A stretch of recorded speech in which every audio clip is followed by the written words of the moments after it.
Welcome on board for a journey full of beauty and nostalgia. A chance to sit back and soak up the views as we go in search of long-lost railways and the way of life that went with them. From the stunning narrow-gauge railways of North Wales to the secrets of Queen Victoria's long-lost railway near Balmoral. We travel by train to the most spectacular scenery the British Isles has to offer. So sit back and enjoy Britain's most beautiful lost railways.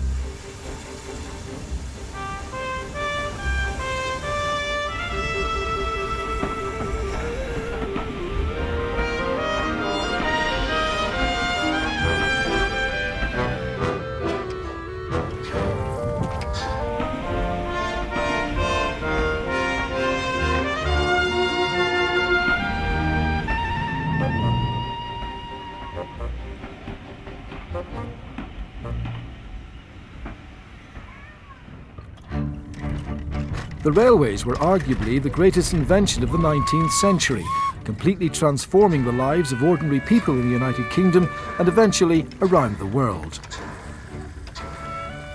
But just over a century later, the country that invented railways just couldn't make them pay. The man blamed for the eventual loss of a third of our railway network was Dr. Richard Beeching.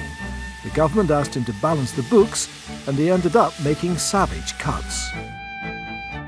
In the next hour, we'll be heading to the most remote and spectacular railways in the British Isles, the ones most at risk from Dr. Beeching's axe.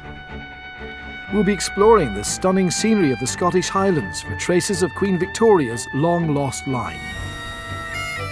And climbing aboard a steam-hauled special on the West Highland Line, which, despite the odds, survived Dr. Beeching's attempts to close it. We're heading into the spectacular mountain scenery of North Wales to discover how a world-famous narrow-gauge railway was lost, even before Beeching, but was reborn thanks to the efforts of armies of volunteers. And travelling on England's most remote and beautiful line from Settle to Carlisle, looking for reminders of the navvies who built so many of our remote railways by hand.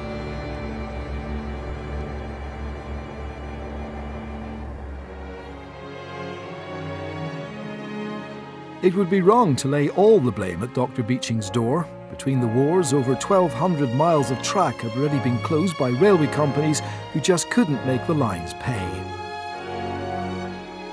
In 1946, one of the most famous railways in the world became a lost line, the Festiniog narrow-gauge railway in North Wales.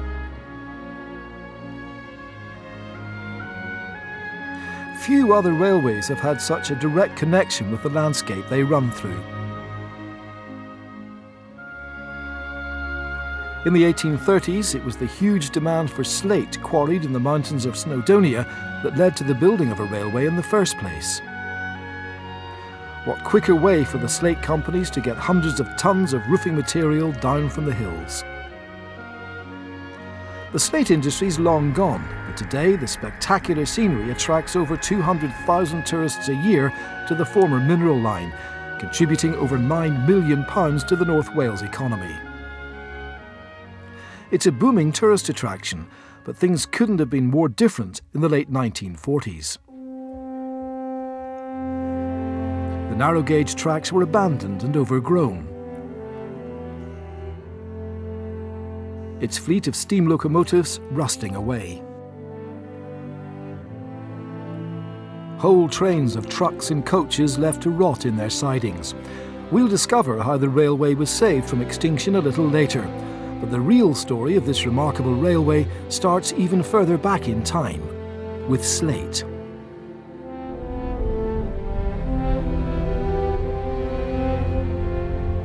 The Romans were the first to quarry slate from the mountains of Wales. By the 1790s, it was being exported on a fairly small scale into mainland Europe. In those days, slate from the mines above Balaina Festiniog was carried down the mountain on carts or sleds, loaded into small boats and taken offshore where it was loaded onto ocean-going ships. In those days, of course, there was no railway to take the slates down to the sea at Porthmadog. So first of all, they had to use pack horses, and then they built cart roads. Little carts took the slates down to the tidal waters of the River Dwyrid, and they were put into small boats there, and then men would row them or sail them down the river and out into the open sea, and they would put the slates on seagoing ships there. So it was a very time-consuming, slow, expensive process. And by the beginning of the 19th century, people were looking for a more cost-effective way of making sure that the slates at least the first stage of the journey. As the towns of the Industrial Revolution grew, so did the demand for cheap roofing material, and the quarrying companies needed a more efficient way to get their slate to the port, so the owners of the railway opted for steam locomotives. Steam locomotives were, of course, nothing new by the time the Festiniog Railway introduced them in 1863. Now, the Festiniog has always had quite a talent for publicity, and it really shouted from the rooftops when the locomotives were introduced. The locomotives, the initial ones, weren't even particularly reliable. They weren't particularly innovative. But what they did do was enable the railway to make that leap from a mineral tramway into a small but fully fledged contemporary railway. This had a massive impact on the efficiency of the line and the amount of slate it could carry, therefore the amount of money it could earn. So the steam engines worked the empty wagons up to the top of the line. But still, because it was built on a continuous gradient, there was still gravity working. It was literally just the loaded wagons coming down from the quarries in the mountains down to the harbour at the sea. Remarkably, nearly a century and a half later, one of those first steam engines, Prince, still runs on the Festiniog today. But by the 1860s, with demand for slate at an all-time high, even the little locos couldn't handle the volume of slate traffic. For a while, the railway company considered the expensive option of doubling the track, but a solution appeared in the form of inventor Robert Francis Fairlie and his steam locomotive that was effectively two locos in one. Now, a double Fairlie looks like two ordinary steam locomotives joined back to back on one long frame, but one important difference is that the wheels are a sort of swivelling sub-assembly, which means that the locomotive can go around quite sharp corners, and there are plenty of those in the Festiniog Railway, but it's also twice as powerful as an ordinary locomotive, but can be operated by one crew. So, in 1869, the first of these, with the wonderful name of the Little Wonder, arrived on the Festiniog Railway. It wasn't the very first double Fairlie locomotive by any means. They'd been trialled on a number of other railways, and you can trace the design back a good many years. But again, the Festiniog publicity machine moved into action, and everybody was invited to come to the Festiniog Railway to see these wonderful new machines in action and to see the sort of trains that they could pull up the gradients.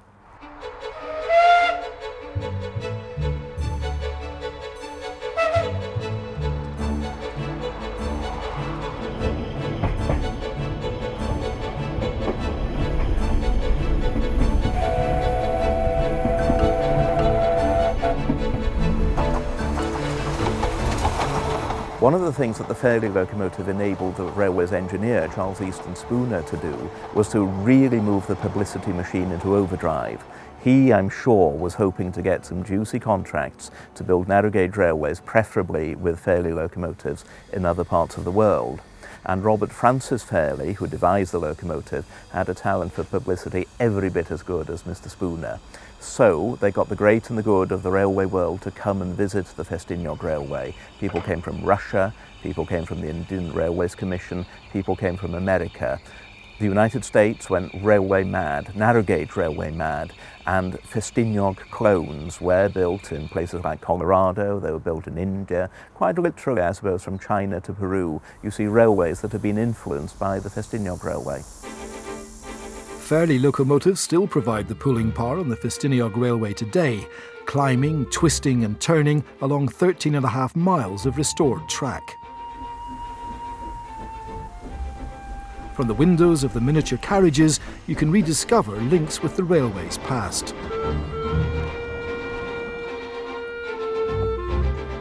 Most journeys begin at Porthmadog, and the railway station is close to the quayside that once thronged with ships carrying Welsh slate all over the world.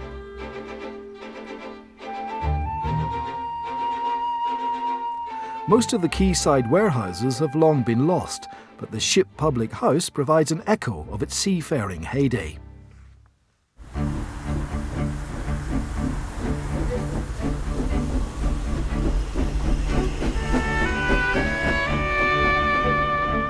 As today's trains leave the station, they cross over the Cobb, a 3/4 of a mile embankment that was built in 1811.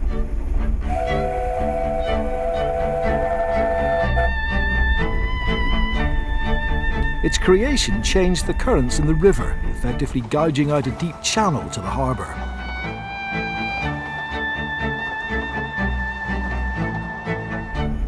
Creating a harbour was one of the ways in which the export of slate became a more cost-effective process, because it did mean that small wooden sailing ships could come into the harbour instead of the slate having to be transported from barges into ships effectively in the middle of the open sea.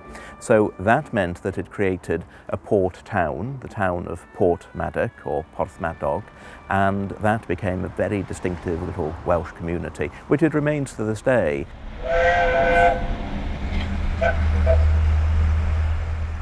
As the trains leave the Cobb, they pass the site of the quarry that supplied the thousands of tons of stone to build it.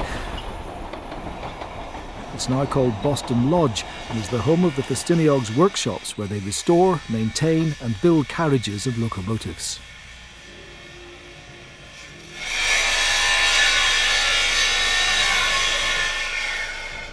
Here at Boston Lodge Works on the Festiniog Railway, we've got skills and experience going back decades, both with the staff and the volunteers. So we maintain and build all our own engines here. So people come from miles around to use these skills. We do work not only for this railway, but for railway workshops and other places all around the area and all around the world. We've got about 15 or 16 engines here. That incorporates the steam ones and also some diesel ones which run at the quiet times. That's quite a large amount for a railway of this size, but it includes the original Festiniog railway engines and ones that we've successfully brought here and made to work for the Festiniog railway.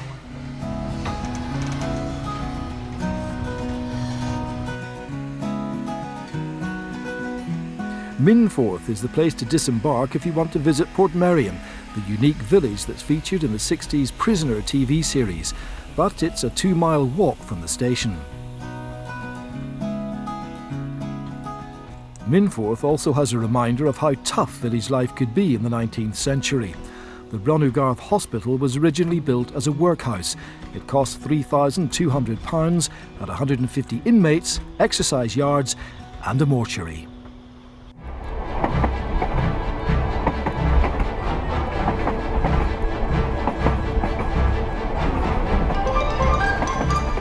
Just as it was in horse-drawn days, much of today's railway is single track, and up and down trains have to pass each other in double-track passing loops, like the one at Rue Goch or Red Bank Station. Here, the driver is picking up a token or key, which he must have before he can go on to the next single-track section. It's a simple device to stop two trains ever being on the same track at the same time.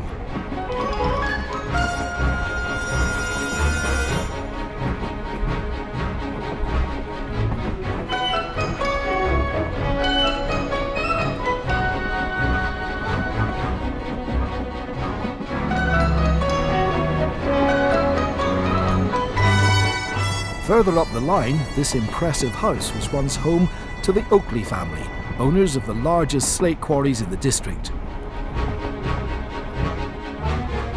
And Llyn Mer, or Mary's Lake, also has a connection with the Oakleys.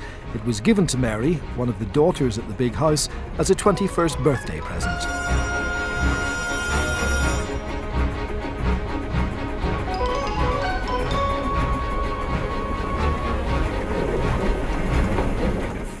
Plastano Buch, which translates as under the pass, is 430 feet above sea level. At 7 miles from Porthmadog, it's about halfway on the journey up the mountains.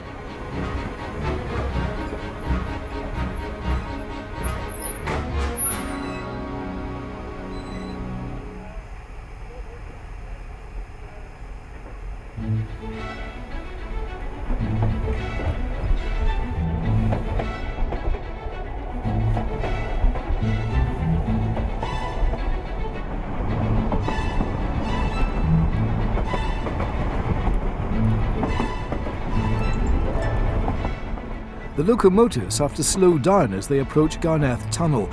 Dug out for the original horse-drawn railway, it's only just wide enough for the train, not the place to stick your head out of the window.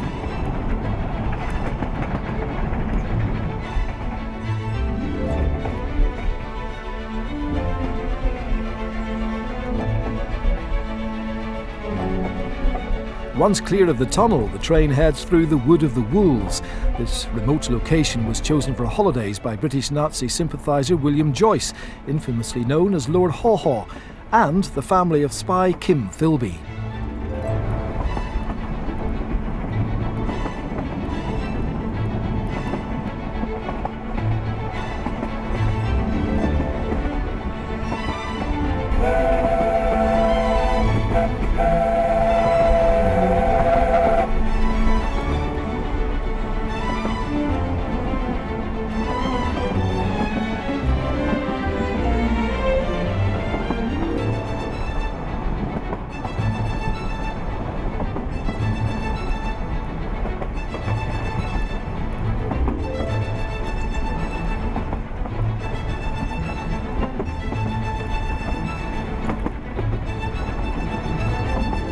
As the railway reaches Fields, it approaches the only railway spiral in Britain, where the line climbs steeply and doubles back over itself to gain height in a short distance. It also marks the spot where the trains leave the original route, because 2.5 miles of track and a tunnel were flooded while the Festiniog was a lost railway.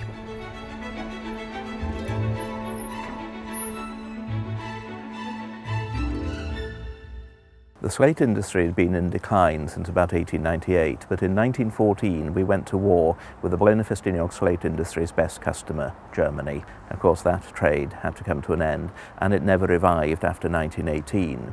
Generally, the market for slate grew less. There were more and more flat-roofed buildings being erected. There were more and more tile-roofed buildings being erected. People didn't want to know about this traditional roofing material. Now, the railway company made great efforts to build up tourist trade, and they were successful in this to some extent, but the era of mass tourism hadn't arrived by the 1930s. 1939, the passenger traffic was taken off the railway. It reverted to being what it had been in 1836, a purely mineral railway. There wasn't a great deal of demand for slate during the war, so the little narrow gauge railway really had no purpose left, and in 1946 it closed down.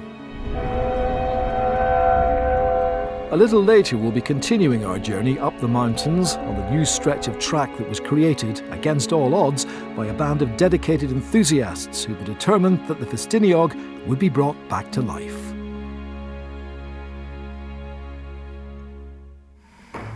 In 1925 there had been about 120 independent railway companies, like the Festiniog, across Britain.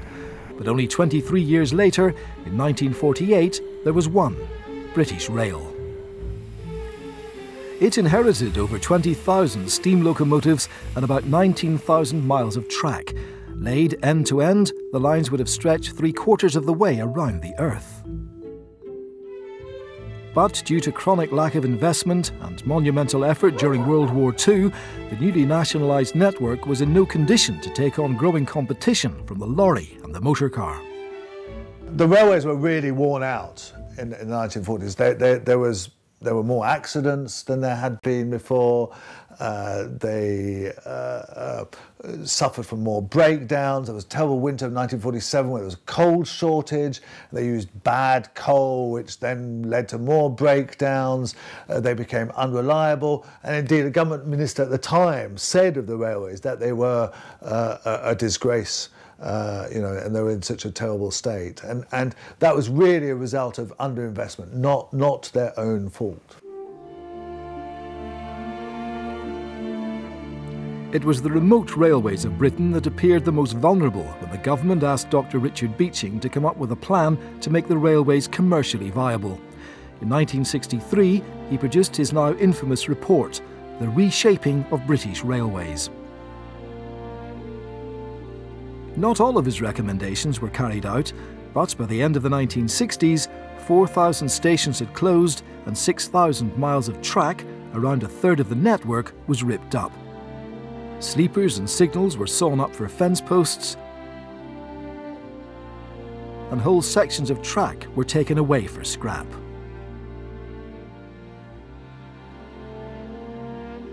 Scotland in particular lost enormous numbers of branch lines. One of the high-profile casualties was the line through some of the most picturesque scenery in the Scottish Highlands. The Royal Deeside line skirted the north bank of the River Dee from Aberdeen inland to Ballater, the closest station to Balmoral Castle. For Queen Victoria, it was the final stage of her long journey for summer holidays at Balmoral aboard the Royal Train.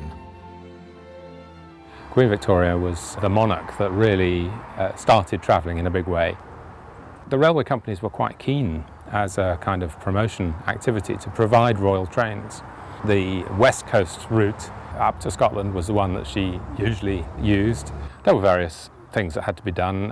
It's quite surprising, in fact, the levels of security that were in place even then. Always a locomotive was sent on ahead of the train to ensure that the track was clear and that railway gates were all closed and padlocked. And there was a threat even of terrorism, bombs, explosions in those days, and they were very conscious of that. So, you know, this is nothing new that's happened in later years. Queen Victoria would have taken all her staff with her, and the journey, of course, from Windsor to Balmoral took probably 2 days, and therefore they'd have to have sleeping accommodation on the train. So we're talking substantial lengths of trains, maybe 12 coaches, something like that. She had very strict discipline for the drivers. When she moved originally, she had 2 coaches separated by one of the first corridor connections between 2 separate coaches, and while she was passing between the coaches, she asked the train to slow down to a relatively slow speed, so she didn't feel unsteady on her feet. She had the train running as she wished. Certainly the Royal Train took priority over normal train services. It was quite normal for a local train service to be shunted into a siding and left while they waited for the Royal Train to pass. That would be quite normal. Ballater Station, some 42 miles from Aberdeen, was the end of the line. It would have gone further, but Queen Victoria was not amused at the prospect of tourists getting any closer to her summer retreat, so put a stop to a proposed extension. Today, the Highland Terminus is a popular tourist attraction, with visitors flocking in to explore its royal connections. Victoria was the first royal to use the Deeside line in 1866. Since then, it's seen a steady stream of royal family members, like Princes Albert and Edward and the late King Edward VII. Pat Crawford has been connected with Ballater Station all her life. I remember the late King. The schools always got out when the royal family arrived, and the crowds were outside the station there waiting on the royal train coming in. And the Guard of Honour, which is made up of a regiment of soldiers, were formed outside, and the pipe band as well. And when they came out, the late King and the present Queen, they inspected the Guard of Honour and before they went on their journey up to Balmoral. Queen Victoria's day, it was horse and carriage, I believe, outside waiting on them. But no, I remember Prince Charles and Princess Anne as little ones coming out with their nanny outside the station door. The station didn't just see Royal Rail passengers. Some of the world's most influential VIPs disembarked here before heading on to visit the royals at Balmoral. Winston Churchill, I remember coming through. Whoever is Prime Minister at the time comes for a weekend when the royal family are in residence at Balmoral. Seen Mr. Wilson, Harold Wilson, seen him, Tony Blair. Haven't seen the present Prime Minister, but seen the others. After a short spell away from Ballater, Pat returned to work for the local council. Her office was on the station in the original waiting room built for Queen Victoria. Some people would say I had the best office in Aberdeenshire.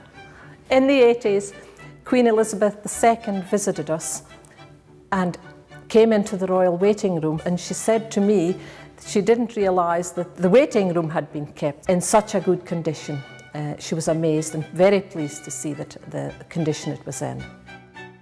Today, Pat's office has been restored to how it would have been when Queen Victoria was a frequent visitor to the station. Much of it is original, including maple panelling, which was a gift to the Queen from the Canadian government. But the most recent addition to the station is an exact replica of Queen Victoria's Railway Day carriage, in which she travelled on her long journeys from Windsor. It is fully furbished, just exactly as the original one was. The blue shades on the top of the roof are for shading the lights, I believe, when they wanted the lights dimmed. She sat there during the day, but at night they stopped the carriages and moved to the bedroom carriage. She didn't sleep in the adjoining rooms. As you go in, on the left there's a little door which would have been her toilet, and at the far side on the right is her servants' quarters. There's no doubt that Queen Victoria loved her annual visits to Deeside and Balmoral. She wrote in her journal, "Every year my heart becomes more fixed on this dear paradise." Today, rail enthusiasts dream of opening up large sections of this lost line, much of which is a cycleway. One of the most beautiful locations on the route is at Cambus-o-May. An elegant suspension bridge crosses the River Dee. It's a popular place for bathing and picnics. A tiny station was opened nearby in 1876, and in those days, directors of the Great North of Scotland Railway Company used to hold weekend board meetings in a saloon car, shunted into a siding among the silver birches. Today, the disused station is a private house. The station buildings at Aboyne are now shops, and the nearby tunnel has long been boarded up. The other major engineering feature on the line is the Belty Viaduct, but this was dismantled in 1989.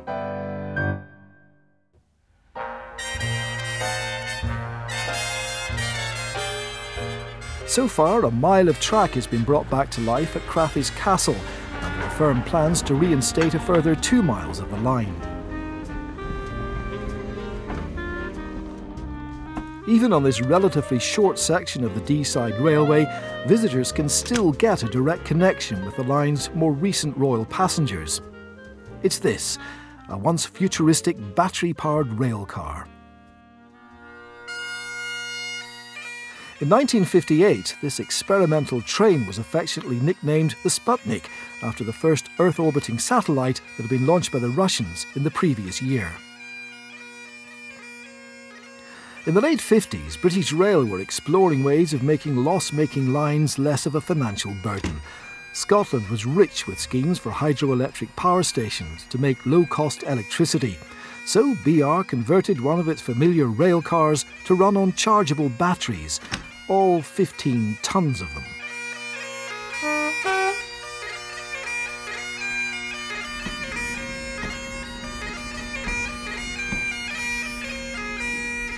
The rail-bound Sputnik ran for 60 miles on a full charge, and as it's 42 miles from Aberdeen to Ballater, it had to be plugged into the mains for at least an hour at each end of the line to charge it up again.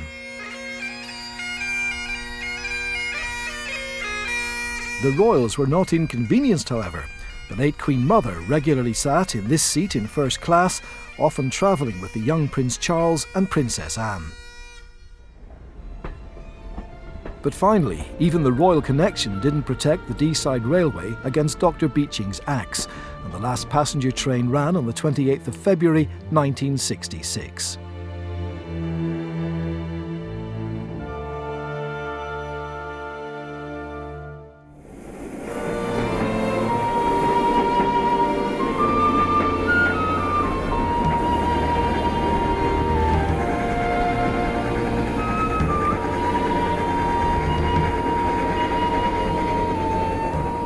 If Dr. Beeching had had his way, a line on the west coast of Scotland would also have been lost forever, but it survives as one of the great railway journeys of the world.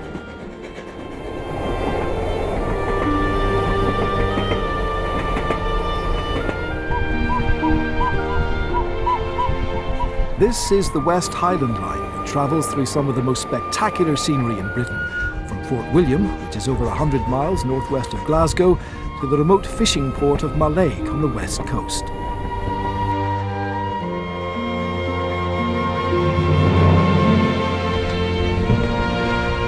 For the last 26 years, steam trains have been back on the line, carrying thousands of tourists and making a massive contribution to the economy of this isolated and beautiful part of Scotland.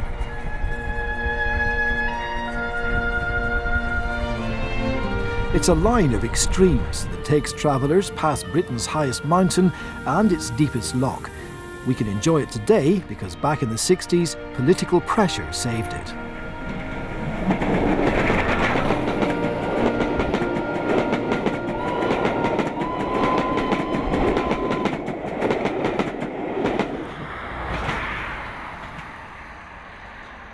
The railway reached Fort William from Glasgow in 1894, but its promoters knew they had 40 more miles to go through dramatic and inhospitable terrain to reach the fertile fishing grounds on the Minch Strait, the stretch of water that separates the Isle of Skye from the Hebrides.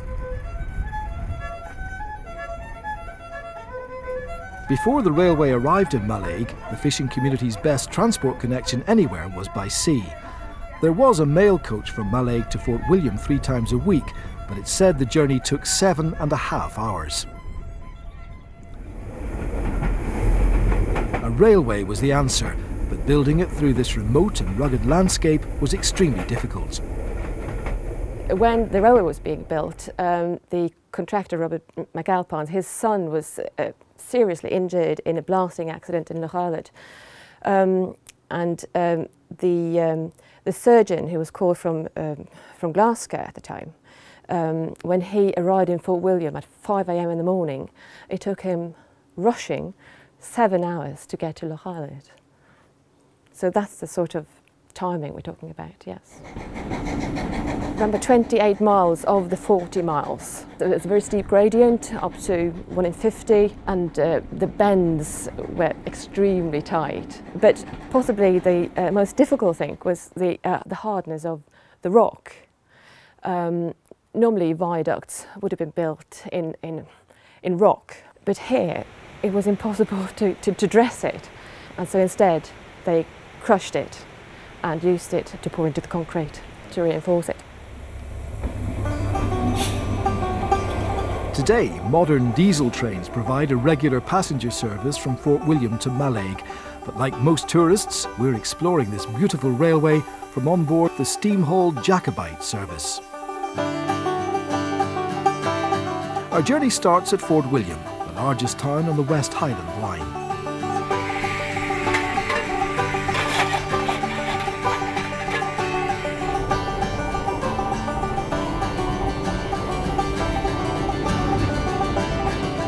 As it heads west, the landscape of lochs and hills seem rather gentle, easing the passengers and the locomotive into what's to come.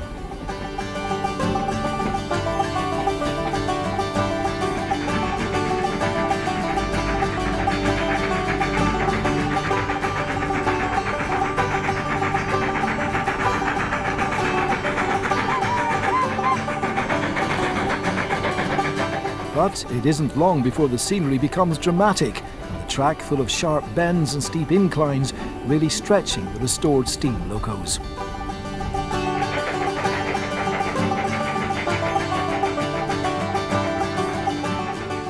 Many of the proposed cuttings on the line ended up being tunnels, because they involved having to dig out less of the incredibly hard rock. Eventually, there were 11 tunnels on the 40-mile line, what have become the most famous landmarks, 6 viaducts, all of them made of concrete. It was relatively new. Robert McAlpine had already earned his name as Concrete Bob by the time he started building this line, but it had been sort of piecemeal. He had been using it for minor constructions, whereas on this line he had to use it as his main material, mainly due to the hardness of the rock on the line. About 20 miles out of Fort William, the Jacobite crosses the most spectacular structure on the West Highland Line, the world-famous Glenfinnan Viaduct. This spectacular structure carries the track in a curve over the head of the River Finnan Valley, It's 416 yards long and has 21 elegant arches, the tallest of which is over 100 feet high.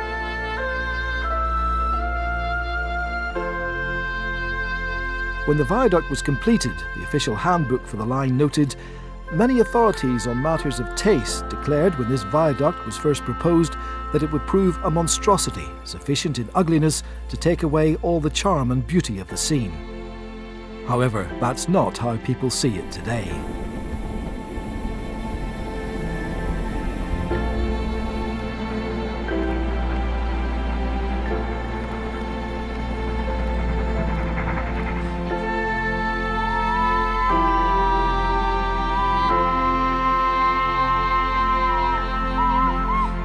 The most extraordinary thing about Glenfinnan Viaduct is its elegance, its sheer elegance. It looks incredible.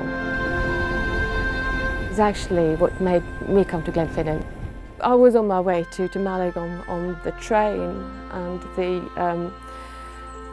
well, it was a very misty day, a bit like this, and the mist just lifted as I passed Glenfinnan Viaduct, and I was blown away with the beauty of it and decided to get off in Glenfinnan and met my husband at the station.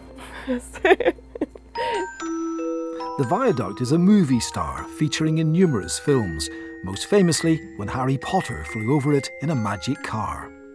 Harry Potter is a phenomenon in itself, has been going for many years, and the Glenfinnan Viaduct has featured repeatedly there. It has certainly brought in an awful lot of people. The steam train was used during filming, and these days we get regularly 300 people a day on the steam train. It's always full. So yes, it's good news for the railway and for everyone along the railway that earn their living from the tourist industry. Half the world comes up to the station asking for the Harry Potter bridge these days, which is quite extraordinary when crowds of Japanese people come asking for the Harry Potter bridge. But it has also been used in other films, like the Charlotte Gray film, which focused on the line's importance during wartime. The SOE, the Special Operations Executive, took use of all the big mansions in the area and used it for training the special agents. And that was very much featured in the film of Charlotte Gray, with again, obviously, the filmmakers being captivated by that evocative viaduct at Glenfinnan. On completion, the Glenfinnan Viaduct was one of the biggest unreinforced concrete structures in the world. Hundreds of joiners were employed to make the wooden frames of the piers and arches and cover them with planking to form a kind of mould. Then, thousands of tons of concrete were poured inside. When it set, the timber panels were removed, but you can still see their imprint in the concrete today. Folklore has it that during construction, a horse, cart and its driver fell inside one of the vast piers while tipping rubble. There was no way of rescuing them, and they remained entombed in the concrete to this day. Oral history tends to be, it's based on truth and fact, and then it's slightly adjusted for effect when you tell a story. Now, it turns out that through measurements made by the Institute of Civil Engineers and with the use of X-ray technology, they found that, well, there isn't actually a horse and cart in Glenfinnan Viaduct. They really tried very hard to find it, but they found it somewhere else. They found it in Lochnanuam Viaduct, which has a very wide central pier. And there is speculation that the reason why there is this big central pier is that it was meant to be an arch, but because of the horse and cart, they cemented it up.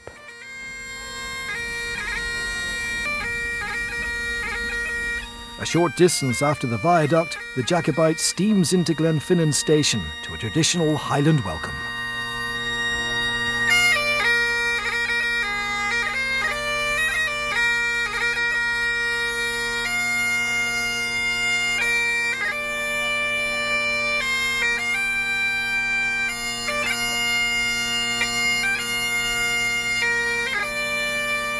Hundreds of tourists pack onto this remote station. A few get a chance to visit its tiny museum.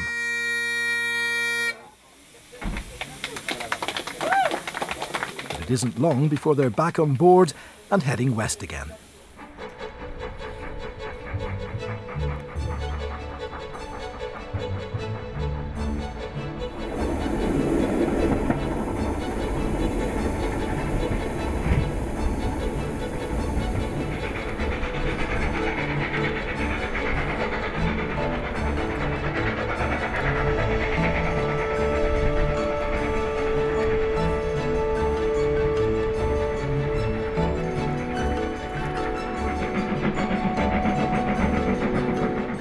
the train soon reaches Hege, a station with a claim to fame. It's the most westerly railway station on the British mainland, even though you might expect to find that in Cornwall.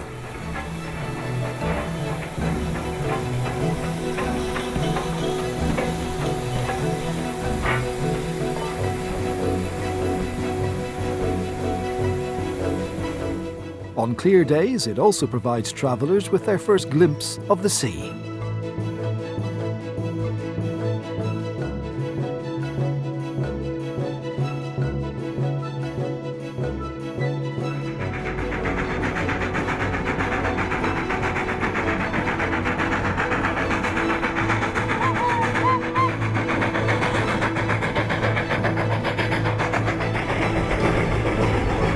Journey's End is the fishing town of Hege, which, when the railway reached it in 1901, was transformed from a sleepy fishing community to a bustling port.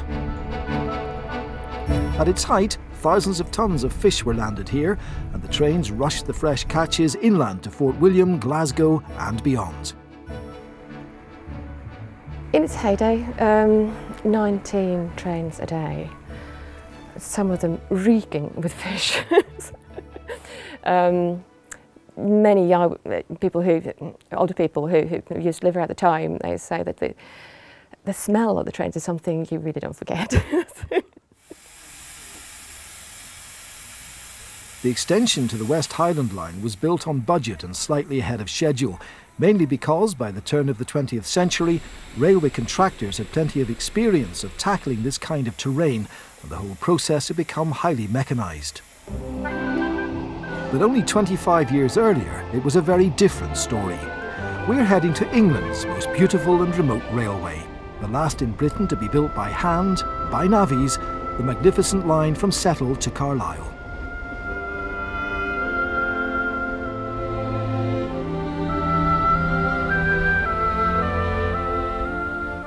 From the comfort of a carriage, it's hard to connect with the massive human effort and loss of life that went into creating lines like this through wild and inhospitable countryside.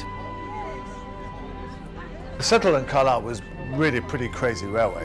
This is a railway that really goes from pretty much the middle of nowhere to a small town up north, through 70 odd miles of bleak territory where even today hardly anybody lives, and certainly nobody much lived then.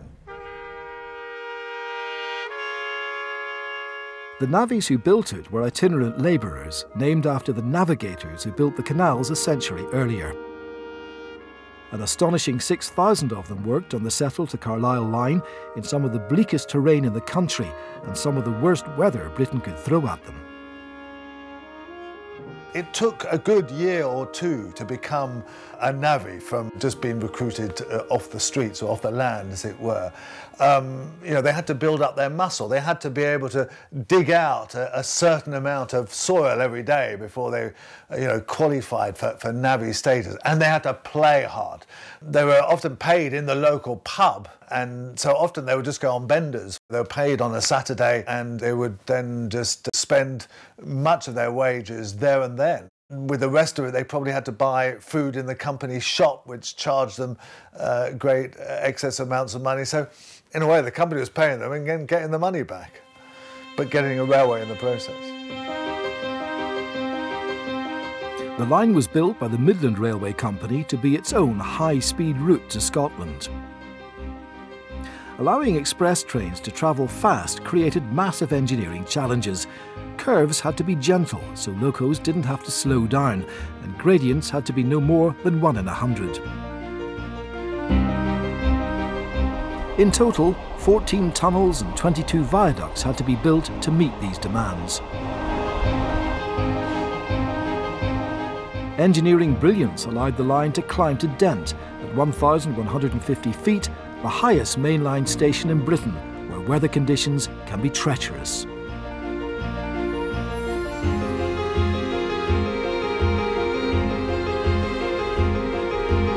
Fences built from sleepers are designed to stop the line being blocked by drifting snow.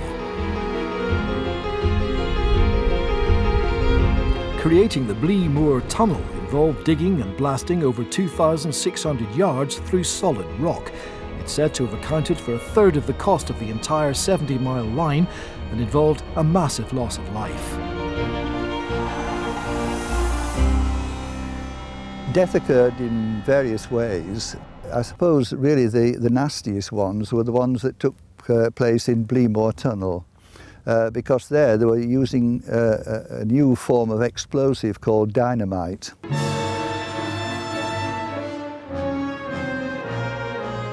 People were very careless with the use of it. They used to warm it up beside a fire or in the pockets before using it. The worst cases were where somebody would leave a little bit of dynamite in a crevice in the rock rather than take it out, and somebody would come along and bash and promptly blow his hands off. And so, you know, the deaths and maiming was particularly bad in Bleemore Tunnel, but it took place everywhere, of course.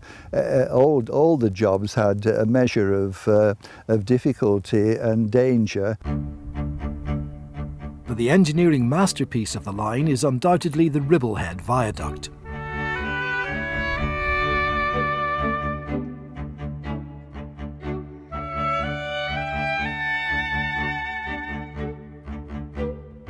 The only picture I know which has got any shanty huts on it is a quite famous picture of the viaduct at a half stage of development. In the background there are little huts.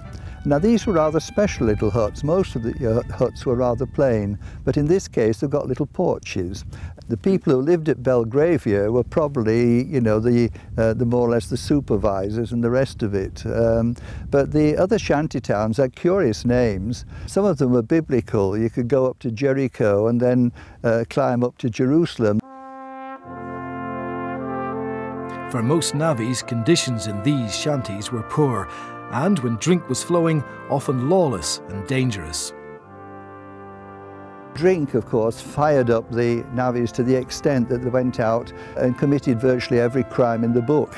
The local magistrates at Ingleton, I mean, they were perpetually sitting on cases where people had been fighting, had stolen things. You mentioned a crime and it was there to be discussed and dealt with, and it was dealt with very harshly indeed. The House of Correction at Wakefield, that was where the worst of the cases were to be sent. The Bradford City Mission sent in a missionary. Just imagine a missionary coming to Yorkshire, but there it was. And he opened up a little room there. They had a harmonium and they had special services. They had a Sunday school eventually, and they also organised little Saturday evening concerts for the people. So, you know, I mean, there was that little bit about it as well. And of course, this being Victorian times, no work was done on a Sunday. So on a Sunday, you could either go to chapel or you could go and watch a bit of bare-fisted fighting somewhere else, because that was another popular occupation. The navvies completed the Ribblehead Viaduct in 1875, an extraordinary structure that, due to its location, has to stand up to some of the worst weather in the Yorkshire Dales. I got a godfather who used to drive one of those locomotives. He said when he got to Ribblehead on a really windy day, the thing was to just see that things were going well and then snuddle down behind whatever shelter you could until you got across the viaduct. They could stand up properly again. While the viaduct may survive as a testament to the navvies' hard work, the church at Chapel Le Frith, only a few miles from Ribblehead, is a more sobering reminder of the navvies' sacrifice. There are around 200 navvy graves, most of them unmarked.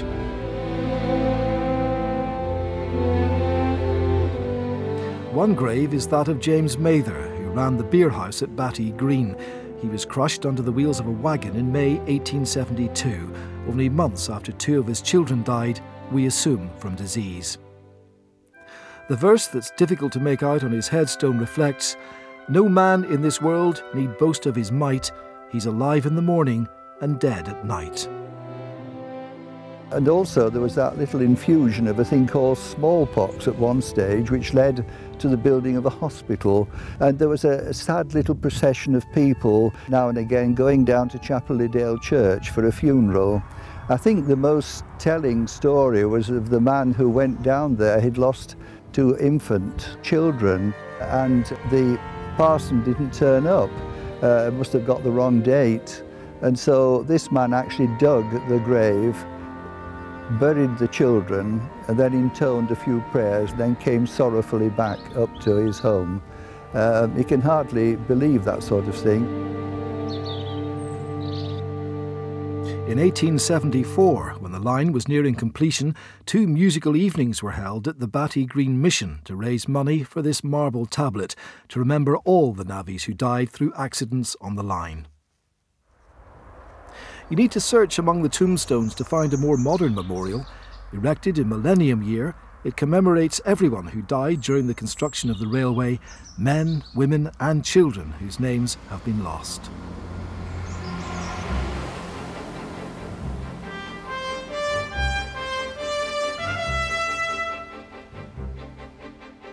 Despite its remoteness, the Settle to Carlisle line survived the beaching cuts of the 1960s, only to face a full-on battle for its survival 20 years later. The fact that it wasn't lost is entirely down to a vociferous campaign group, the Friends of the Settle to Carlisle line. It was uneconomic. Cynics might have did say at the time that it was being closed by stealth. If you divert the traffic away from any railway line, it becomes uneconomic.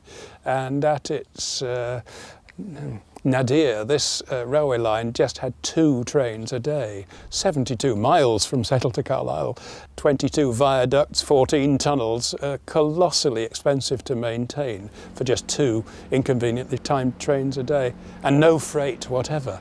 It had been run down so much.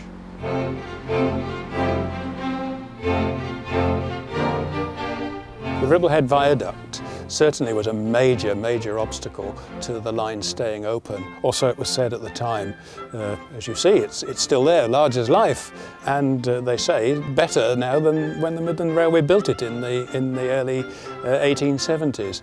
But yes, it was said to be in need of replacement, not just repair.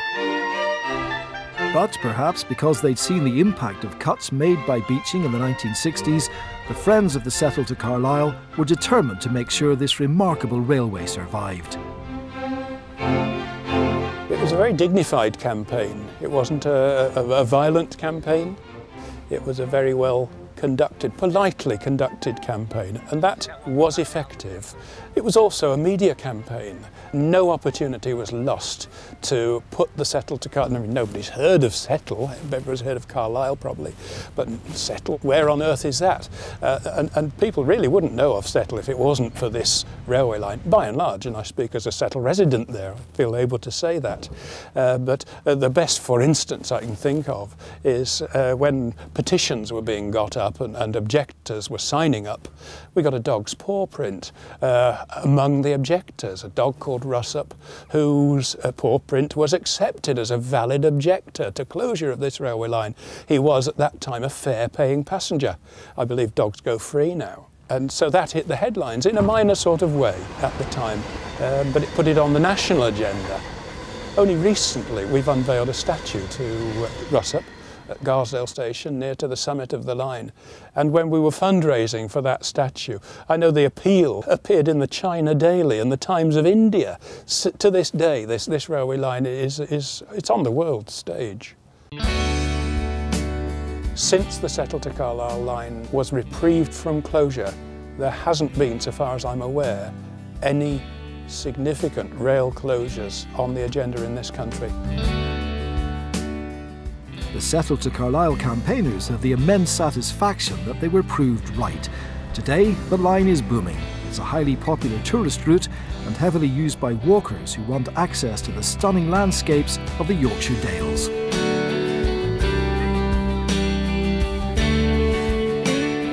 And in complete contrast to the situation when closure was threatened, it's a booming freight route too, with trains running 24 hours every day except Christmas Day. And whenever there are problems on the east or west coast main lines between London and Scotland, it provides a very useful diversionary route. The Settle to Carlisle line undoubtedly owes its survival to campaigners who fought hard to stop it becoming a lost line. But reviving a railway that's already been lost involves even greater effort, and no bunch of railway enthusiasts had a tougher job than those who decided to rescue the Festiniog Railway in North Wales. By the late 1940s, the railway was becoming very overgrown. The locomotives were locked away in the shed and they were becoming rusty. And the whole railway was like a sleeping beauty, really, that wanted somebody to wake it up. Attitudes to heritage changed quite considerably. It became clear that the old-fashioned mineral railway, country railway, the steam railway even, didn't have very much longer to go. Things were going to change. There was something very appealing about this fussy little narrow gauge railway in a very beautiful part of the world. What also made a big difference was that people had more spare time after the war. People had weekends. People didn't as much have to go into work on Saturday mornings. If you wanted to pile into a car or get on a train on a Friday evening, leave your house or flat in London or Birmingham or wherever it might be, and come up to North Wales to dig out a siding or polish up a rusty locomotive, well, you could do that, and that's what happened. In 1951, only 5 years after it closed, a band of railway enthusiasts, something of a rare breed in those times, was beginning to think about restoring and reopening the derelict and overgrown line. In 1954, they gained control of the line and started the massive job of restoration. Everything had overgrown, there were trees in the track, and it really was in a very poor state of repair. The locomotive works and all the carriages had just been left where they were when it closed, and so there was a lot of work to be done even to run the first train. People used to come from all over the country every weekend and in their holidays, take off their suits, put on their old clothes and their boots and dig away at the mountain and dig cuttings for the trains and build embankments, build bridges. And as the project developed, there was some paid work, but the majority was done simply by volunteers and muscle power. Their early successes were dealt a massive blow in 1963 when the Central Electricity Generating Board commissioned a new hydroelectric power station in the mountains. The project involved flooding a huge area of countryside to create a reservoir. In the process, a large section of the disused railway track and the Molwyn Railway Tunnel were flooded too. They could never be used by trains again. If the restored railway was to reach its original terminus at Ballina Festiniog, it would need an all-new alternative route, a deviation. Despite having no money, and not even owning the land they wanted to build the new track on, the enthusiasts forged ahead and became known as the Deviationists. There were fears that the whole project would take 35 years. Much fun was made on we were deviants, but I tried to get an advert, I remember, to recruit deviationists in the Manchester Evening News, and wrote to the copy for the advert saying, "Come for a dirty weekend in North Wales," and they wouldn't publish it. It was very poor, because it's true, you did have a dirty weekend, very dirty, but it was good fun, fresh air, healthy. The railway enthusiasts decided on what seemed like the impossible, to build a new 2.5-mile deviation line to bypass the reservoir. The first challenge was to raise the railway above the level of the water, and that was done by creating Britain's only railway spiral, where the track climbs sharply, doubling back on itself.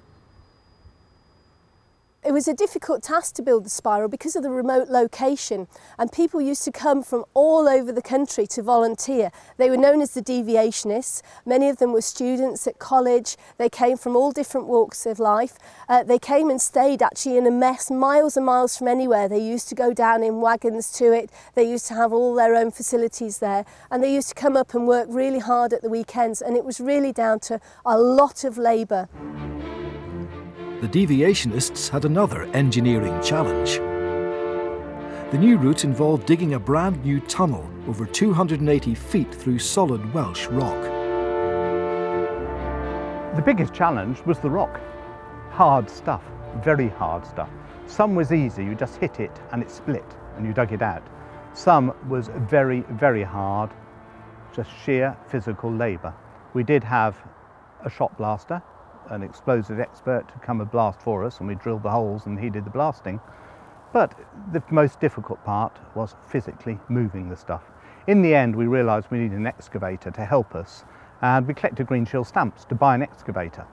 And a huge appeal. The Green Shield stamps flooded in, but in the end someone took pity on us and gave us an excavator before we collected nearly enough. But they were useful. There were injuries, naturally. I had a broken finger, which is still a bit funny. I've got scars on my leg I won't show you. And we had some people had some quite bad breaks. But no one was seriously injured. We all survived and we all loved it.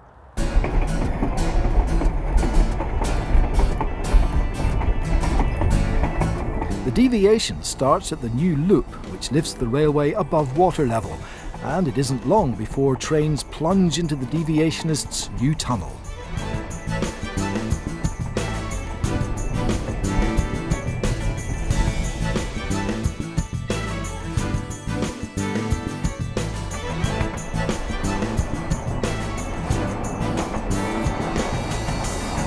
Today, passengers emerging from the new tunnel on the deviation line can still see traces of the original route, providing the water levels in the reservoir are low. The mouth of the original, now blocked off tunnel can be seen from the carriage window, as can a short section of the old track bed on the reservoir floor.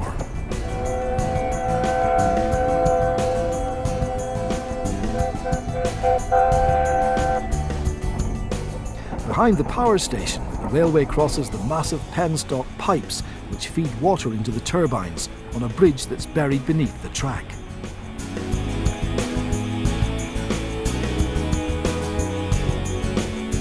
Shortly after passing the hydroelectric plant, the deviation ends and the railway rejoins the old track bed at Tanygristow station.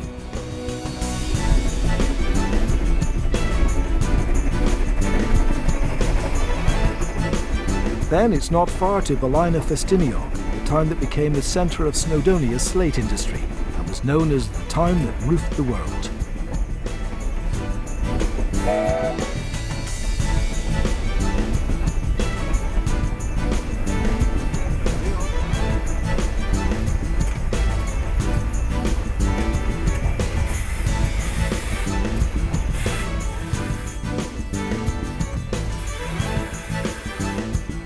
The Festiniog was one of the earliest heritage lines. Now Britain has over 100. Many of those heritage lines would have been lost if it hadn't been for far-sighted enthusiasts who, even as the lines were being closed in the 60s, knew deep in their heart that something important was disappearing. Luckily, they had the vision, nerve and stamina for the battles that were often needed to bring those lost lines back to life. We have a whole host of heritage railways where often volunteers have worked for years and years and years, got a bit of line going, and then maybe got another bit of line, and they've bought a locomotive and kept it going with a fantastic amount of work, and amazingly popular. People love travelling on these. Even people who are far too young to have ever travelled on a steam railway in their youth, you know, and they would never have seen one. And I think that's because there is a belated recognition of just how important this invention was. Someone once said that the steam engine is the nearest thing that man has made to a living being. It's got so many different moods to it. When it's going uphill, it's working hard, and it tells you that. It barks loudly. When it's going downhill, it's more comfortable. It purrs almost like a cat. When you get to the destination, the train sort of comes to a stand, and you can almost hear from the sort of sound of the steam escaping, it's almost saying, I did it. Gosh, thank goodness that's over. So there's these different moods with the steam engine. Now, people might laugh at that and smile when you say it, but I think it appeals to children. It also, they might not be so ready to admit it, it also appeals to grown-ups as well. The mecca for today's rail enthusiasts is the National Railway Museum in York. The collection, housed on the site of a long-lost local depot, attracts 800,000 visitors a year and has everything from giant locomotives and original royal carriages to a lock of George Stephenson's hair. The National Museum ended up here. It was a decision made by Margaret Thatcher when she was Minister of Science and Education back in 1970. Basically, the collection needed a home. It had lost its home in Clapham. It was given to the Science Museum. The Science Museum didn't have a site in London. This engine shed had just been closed by the BR board, and it was offered up and thereby became the home of the National Railway Collection and became the National Museum, and was opened in 1975 on the same day as the Stockton and Darlington Railway opened in 1825. So they liked that bit of symmetry when it was opened in 1975. The building we're stood in now was originally York's number 4 engine shed. There were 2 turntables, only one of those now remains, and it would have operated 7 days a week, 24 hours a day, cleaning and preparing locomotives and sending them to work at York Station to run the daily services that operated in and out of York. So it is a very historic place. There is another section, we refer to it as the Station Hall because it's done out as an Edwardian station would have been. It's where the Royal Trains live and some of our dining trains, and it's where the museum's main restaurant is. But it was originally what was called the Sundries Goods Depot, which was basically the place where personal parcels, small deliveries were brought together by train and then dispatched out into the city of York and the surrounding villages. So when people ordered a pair of slippers or a barrel of whiskey or whatever, it would arrive at the Sundries Goods Depot by goods train and then be sent out, usually by horse-drawn carts, because in those days the railways were the largest users of horse-drawn transport in the UK. Britain's story is intimately bound up with the development and the evolution of the railway industry. So this is part of Britain's story with a railway focus. We've got all the icons of railway history here. We have Stephenson's rocket, both working and in replica cutaway. We've got probably the 2 most famous trains in the country. Mallard has a special place because it's the world's fastest steam locomotive. In July 1938, it ran at 126 miles an hour, briefly, set a world speed record, and basically, of course, with the Second World War breaking out soon after that, no one else got a chance to come back at them, so the record has stayed ever since. Nobody else has built a steam engine that's travelled at that speed, so it's a world record holder. In 2004, the National Railway Museum acquired the legendary Flying Scotsman locomotive, famous for being the first steam engine to officially travel at 100 miles an hour. It was saved for the nation following a massive public appeal, amid fears that the Doncaster-built icon would be sold abroad. Visitors today see it in pieces in the museum's workshop. Flying Scotsman is currently going over a severe restoration so that in 2010 it can take back to the main line in steam and do what it was designed to do, run people around the rail network in fine fettle. It's probably the most famous locomotive in the country, I would say, and of course it survived because of that fame. It was through ordinary people giving their money to help the National Railway Museum purchase it for the nation, so it's now part of the collection.